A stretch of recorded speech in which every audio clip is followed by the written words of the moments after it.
Hi children, in the previous class we have discussed about the vision of an individual person or the company sectors. So after completion of the vision, the next important concept we can expect for the more and more in a question papers, that is a goal setting. So what do you mean by goals? Here the goals are the desired results of a person. Goals are a desired results of a person or a system that plans and commits to achieve the personal or organizational desired needs and wants. ಇಲ್ಲಿ ಗೋಲ್ ಅಂತ ಹೇಳಿದಾಗ ಗುರಿ ಅಂತ ಹೇಳ್ಬಿಟ್ಟು ಕರಿತೀವಿ. ಗುರಿಯನ್ನ ನಾವು ಸಿದ್ಧಪಡಿಸ್ಕೋಬೇಕು. ಯಾವ ರೀತಿ ಸಿದ್ಧಪಡಿಸ್ಕೊಳ್ತೀವಿ? ಉದಾಹರಣೆಗೆ ಒಂದು ಕೈಗಾರಿಕೆ, you can take it as an example as an industrial sector or an organization. The goals of an organization will be in the base of earning profit or in the form of a growth or in the form of a survival, whichever it might be. So here the goals either in the form of a survival or in the form of a growth and or in the form of a profit, whichever it might be, that is totally implemented on the types. ಇಲ್ಲಿ ನಾವುಗಳು ಒಂದು ಗುರಿಗಳನ್ನ achieve ಮಾಡಬೇಕು ಅಂತ ಹೇಳಿದ್ರೆ ಅದು ವೈಯಕ್ತಿಕವಾಗಿ ಆಗಿರ್ಬೋದು ಅಥವಾ ಒಂದು ಸಂಸ್ಥೆ ಗುರಿಗಳನ್ನ ಸಾಧಿಸುವ ನಿಟ್ಟಿನಲ್ಲಿ ಆಗಿರ್ಬೋದು. ಇಲ್ಲಿ ಗಮನಿಸ್ಕೋಬೇಕಾಗತ್ತೆ ನಾವುಗಳು. ಸೊ ಆ ಒಂದು ಗುರಿಗಳನ್ನ ಸಾಧನೆಯನ್ನ ಮಾಡ್ತಕ್ಕಂಥದ್ದು ಯಾವ ರೀತಿ ಇರುತ್ತೆ ಅಂತ ಹೇಳಿದ್ರೆ the types of goals.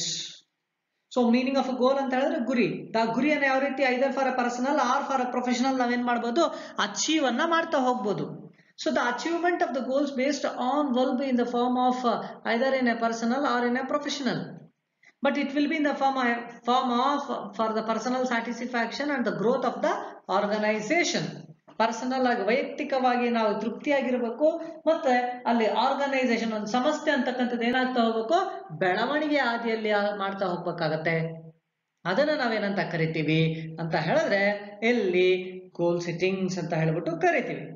So goals ಅನ್ನ ನಾವುಗಳು ಟೈಪ್ಸ್ ಆಫ್ ಗೋಲ್ ಸೆಟ್ಟಿಂಗ್ ಅಂತ ಹೇಳ್ಬಿಟ್ಟು ಕರಿತೀವಿ. Here the types of goal setting are classified into 3 types: short-term goals, medium-term goals and the long-term goals. Short-term goals, medium-term goals and the long-term goals.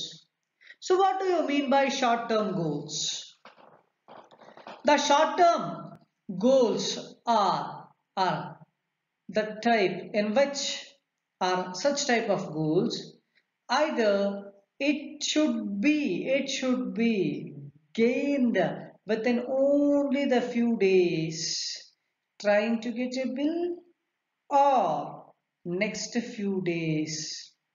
Here the short-term goals are need not related to any specific length of a time. Short-term goals ಅಂತಕ್ಕಂಥದ್ದು as early as possible ಆಗಿ reach ಅನ್ನ ಮಾಡ್ತಕ್ಕಂಥದ್ದು. The short-term goals expect the accomplishment of within a short period of a time.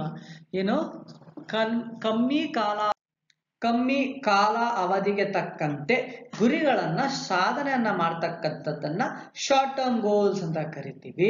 And these goals need not related to any specific length of a time. ಹೆಚ್ಚು ಒಂದು ಕಾಲದ ಅವಧಿ ಅಂತಕ್ಕಂಥದ್ದು ಈ ಒಂದು ಗೋಲ್ಸ್ ಆಗಿರ್ತಕ್ಕಂಥವು ನಮಗೆ ತಗೊಳ್ಳೋದಿಲ್ಲ. ಆದ್ರಿಂದ ನಾವು ಇದನ್ನ short term goals with a short or limited period of a time or as early as possible ನಾವು ಅನ್ಕೊಂಡಿರ್ತಕ್ಕಂಥ ಗುರಿಗಳನ್ನ ಸಾಧನೆಯನ್ನ ಮಾಡ್ತಾರೆ. ಅದನ್ನ ನಾವೇನಂತ ಕರಿತೀರಿ, ಶಾರ್ಟ್ ಟರ್ಮ್ ಗೋಲ್ಸ್ ಅಂತ ಹೇಳ್ಬಿಟ್ಟು ಕರಿತೀರಿ. Next called as the medium term goals. Here the goals that will take a longer than a 1 year ಅಂತ ಹೇಳಿದಾಗ, ಈಗ ಶಾರ್ಟ್ ಟರ್ಮ್ ಅಂದ್ರೆ ಏನು, The short-term goals which can be completed within a stipulated period of a time, that is within 1 year. ಒಂದು ವರ್ಷದ ಒಳಗಡೆ complete ಮಾಡಿದ್ರೆ ಅದು short term.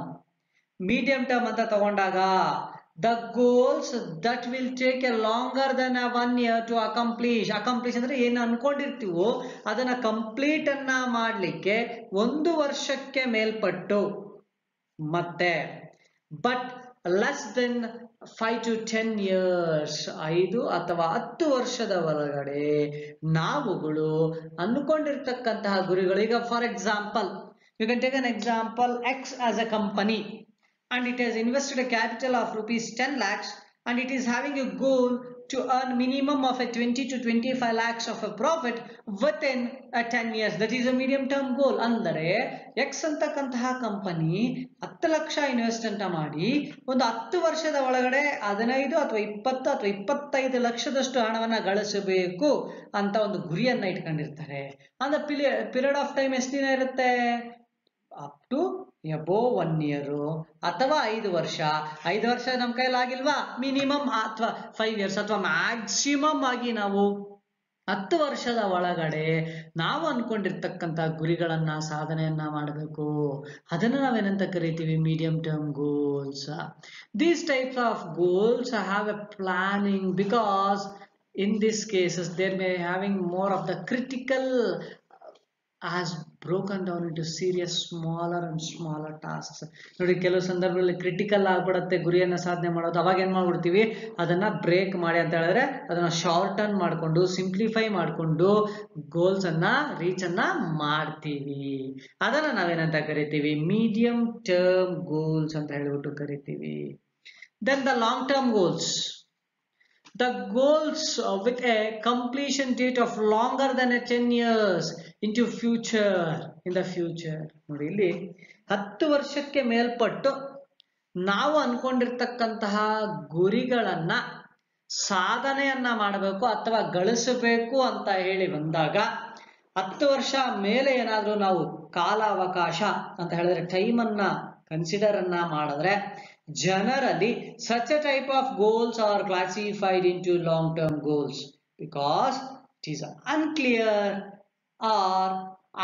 than a shorter than goals, because adu namage a long term goal can become more unclear than the shorter goals. ನೋಡಿ, ಇಲ್ಲಿ ದೀರ್ಘಾವಧಿ ಕಾಲಕ್ಕೆ ನಾವು ಕ್ಲಿಯರ್ ಮಾಡಬಹುದು ಅಥವಾ ಅದರ ಒಳಗಡೆ ಸ್ಪೆಸಿಫಿಕ್ ಆಗಿ ನಾವು ಸ್ಟಿಪ್ಯುಲೇಟೆಡ್ ಟೈಮ್ ಅಲ್ಲಿ ಏನ್ ಮಾಡ್ತಾ ಹೋಗ್ಬೋದು, ನಾವು ಕನ್ಸಿಡರ್ ಅನ್ನ ತಗೊಳ್ತೀವಿ. Specific you can make it ಅಂತ ಹೇಳಿದ್ರೆ ನಾವು ಅನ್ಕೊಂಡಿರ್ತಕ್ಕಂಥದ್ದನ್ನ ನಾವು ಸಾಧನೆಯನ್ನ ಮಾಡ್ಲಿಕ್ಕೆ, ಗುರಿಗಳನ್ನ ಸಾಧನೆಯನ್ನ ಮಾಡ್ಲಿಕ್ಕೆ ಏನ್ ಮಾಡ್ತಕ್ಕಂಥದ್ದು?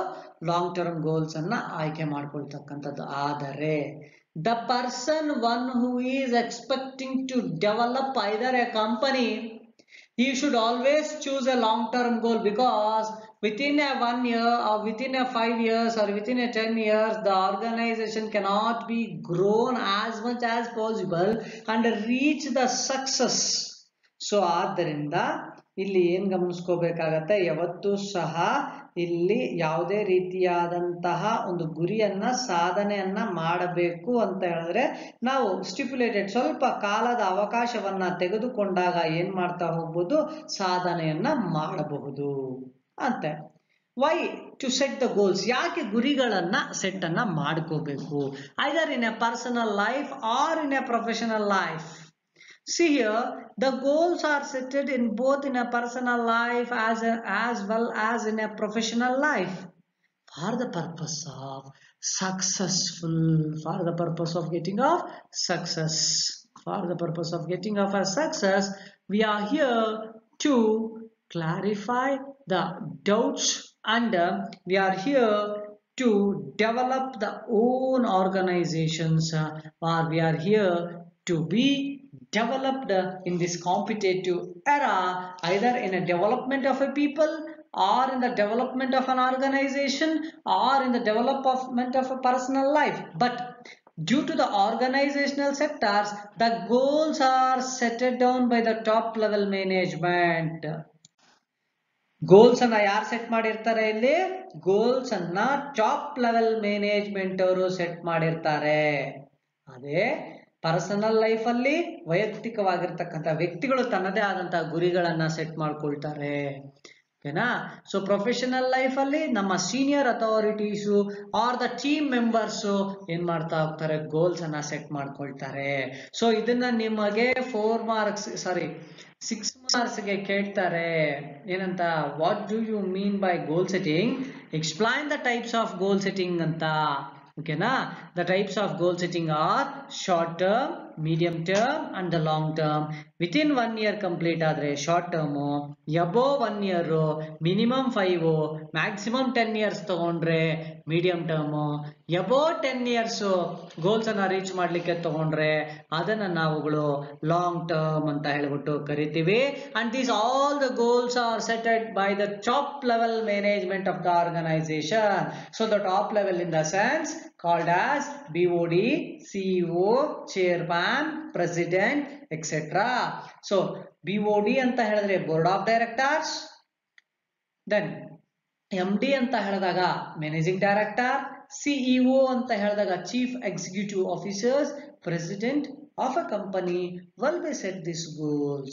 Okay, so after completion of the goals, the next will be for you called as objectives. That objectives will be discussed in the next upcoming video. If you find any doubts, please clarify. ಚಿಕ್ಕ chapter ಇದು ಇರ್ತಕ್ಕಂಥದ್ದು 3 topics ಇದರಲ್ಲಿ, vision, goal setting, time management. Next ನಮ್ಗೆ ಬರ್ತಕ್ಕಂಥದ್ದು time management. With in 2 to 3 classes the chapter will be completed, my dear children. Thank you.